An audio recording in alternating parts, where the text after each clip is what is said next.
Auditeur interne, il rédige la première charte de déontologie de la DGID, le premier plan stratégique et le premier rapport sur les dépenses fiscales du Sénégal. En 2005, il fonde le SAID, le syndicat autonome des agents des impôts. Il en devient le premier secrétaire général.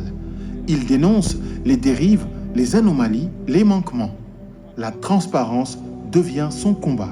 Heureusement, nous sommes dans une situation très fâcheuse où c'est des combines et des complots au sommet de l'État, et particulièrement au ministère des Finances, qui rejaillissent sur le fonctionnement de ces services qui sont quand même stratégiques. Les impôts et domaines, c'est peut-être presque 80% du budget de l'État. La naissance d'un projet politique. En 2014, le manifeste fondateur, l'appel aux patriotes, pose les bases d'un discours souverainiste assumé. Les références à Mamadou Dia, Cheikh Anta Diop et Thomas Sankara installent d'emblée le parti dans une filiation intellectuelle forte. Avec d'autres patriotes, ils fondent PASTEF, un parti qui place l'éthique, la souveraineté et la justice au cœur du débat. En 2015, Ousmane Sonko s'impose comme une figure nationale à laquelle s'identifie le peuple. Ses prises de position courageuses trouvent un écho auprès des populations. Il engage deux combats. Celui contre les accords de partenariat économique, APE, qu'il qualifie de cheval de Troie, néocolonial, car chiffre à l'appui, il démontre comment leur mise en œuvre menace la capacité du Sénégal à protéger son marché intérieur. Et celui pour une Afrique souveraine qui doit interroger sa monnaie imprimée chez l'ancien colon. À partir de 2015, les premières cellules numériques militantes, les coordinations universitaires et les réseaux de la diaspora se structurent. Tentative de musellement. Même si je faisais l'objet d'une radiation, il ne peut pas gagner. Il a déjà perdu ce combat. Et chaque acte qu'il pose révèle le véritable visage de l'homme. Nous nous battrons pour le principe. Un conseil de discipline va se prononcer. Lui va prendre un décret qu'on peut attaquer en première instance, en appel. Il continue sa lutte pour davantage de transparence dans la gestion des fonds publics et de l'argent du contribuable. Il défend les intérêts nationaux et dénonce les mauvaises politiques publiques. Il s'investit particulièrement dans les questions de transparence et de bonne gouvernance. Sa position radicale et sa lutte contre la prévarication des deniers publics conduisent le pouvoir d'alors à le radier de la fonction publique par décret présidentiel numéro 2016-1239. La Cour suprême que l'ex-inspecteur des impôts et des domaines avait saisi. Son recours a été rejeté. Pour rappel, c'est le 26 août 2016 qu'Ousmane Sonko avait été radié de la fonction publique par décret. C'est le début d'une belle histoire, l'histoire de la résistance, l'histoire d'un homme qui a refusé de plier et qui a fait face pour défendre les intérêts du peuple sénégalais. L'ascension politique. En 2017, Ousmane Sonko intensifie la réflexion intellectuelle et la conscientisation des masses. Il publie plus jeune candidat. Parmi ceux à la course, il termine 3e avec 15,67% des suffrages.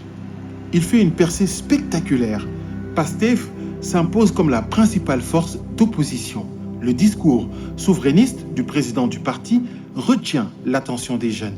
Les jeunes répondent à l'appel « Patriotes, levons-nous ». En janvier 2020, le parti célèbre son anniversaire dans une ambiance de montée en puissance. Les coordinations se renforcent, la communication se professionnalise, l'implantation dans les communes s'approfondit.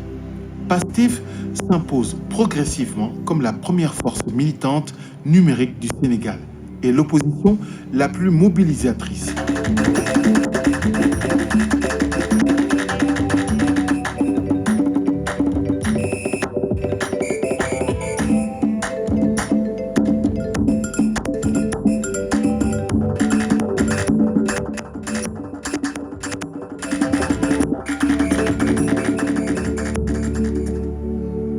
Dakar et Ziguinchor polarisent l'essentiel de l'énergie militante.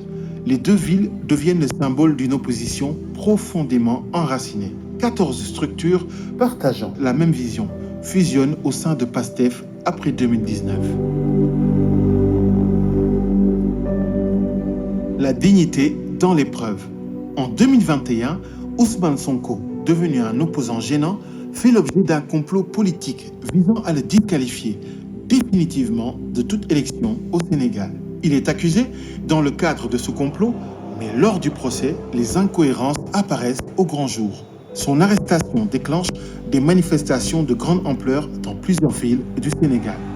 La jeunesse est déterminée à faire face, à faire bloc, à refuser l'injustice et la dérive autoritaire. Nous sommes là aujourd'hui pour lancer un message fort au président Macky Sall, pour lui dire que nous n'accepterons pas aujourd'hui que Sonko soit sacrifié comme on l'a fait avec les autres opposants. Sonko est un patrimoine national qui porte un projet de société pour sortir le Sénégal dans l'ornière. Nous n'accepterons pas aujourd'hui qu'il soit bâillonné, qu'il soit intimidé, qu'il soit persécuté ou bien mis en prison comme on l'a fait avec les autres. La répression fait plusieurs dizaines de morts, de nombreux blessés et entraîne des arrestations massives qui paralysent partiellement le pays. Ces événements radicalisent les patriotes et renforcent la stature nationale et internationale de Sonko. Ce tournant internationalise la crise sénégalaise. Le simulacre de procès révèle des failles, des contradictions. Il met à nu le complot. Le peuple descend dans la rue. Le pays vacille. Les patriotes, à la suite de procès, évoquent leur droit à la résistance. La dynamique de résistance se transforme en victoire électorale en 2022.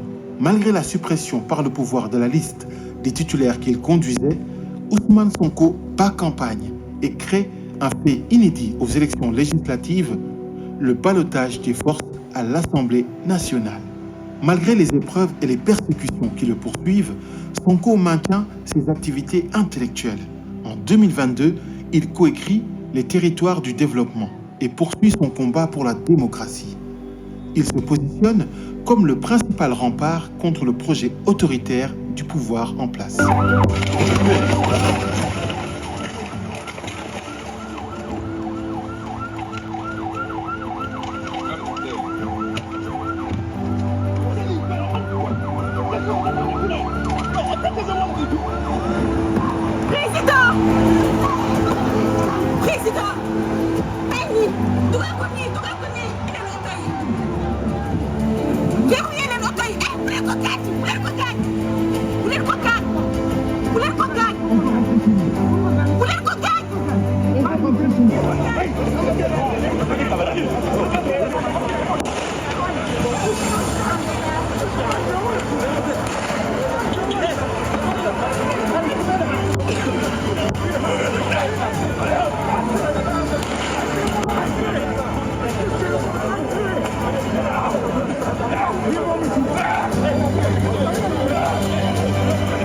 Le génie politique de Sonko, le triomphe historique.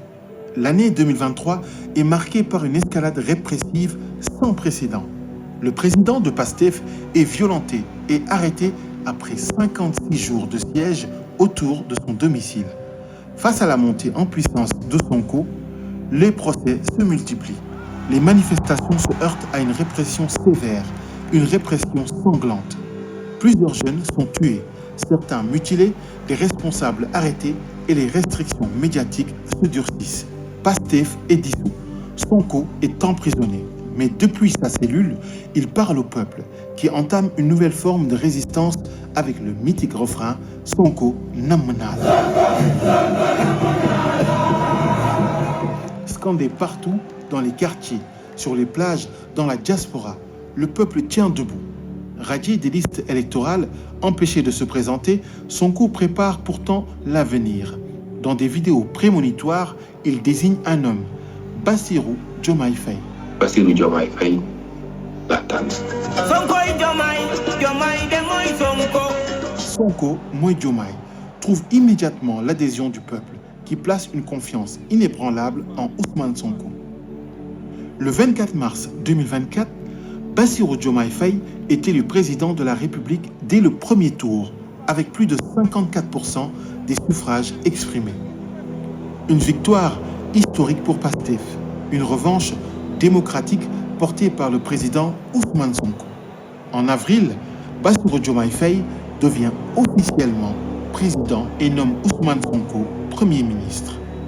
Le mouvement entre alors dans une phase nouvelle, celle de la gouvernance, de la transformation institutionnelle et de la mise en œuvre concrète du projet, avec en ligne de mire ses combats fondateurs, la souveraineté monétaire, la renégociation des accords économiques, la restauration de la dignité nationale. Les ressorts d'un succès inédit, l'héritage d'une révolution assumée. De Saint-Louis à Ziguinchor, de Dakar à Tambacounda, de la DGID à la primature, des territoires du Sénégal à la diaspora, des salles de classe aux salles de meeting, Ousmane Sonko a tracé un chemin fait de rigueur, de courage et de sacrifice. Un chemin qui change le Sénégal, une posture qui le place parmi les 20 personnalités les plus influentes du monde.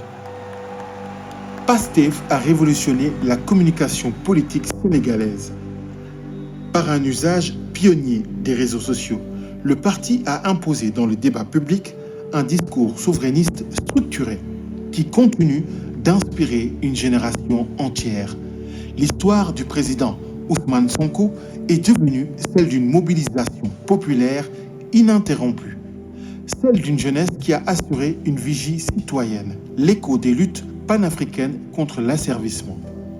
L'histoire de Pastef, c'est l'histoire d'Ousmane Sonko, c'est le destin d'un patriote, le souffle d'un peuple.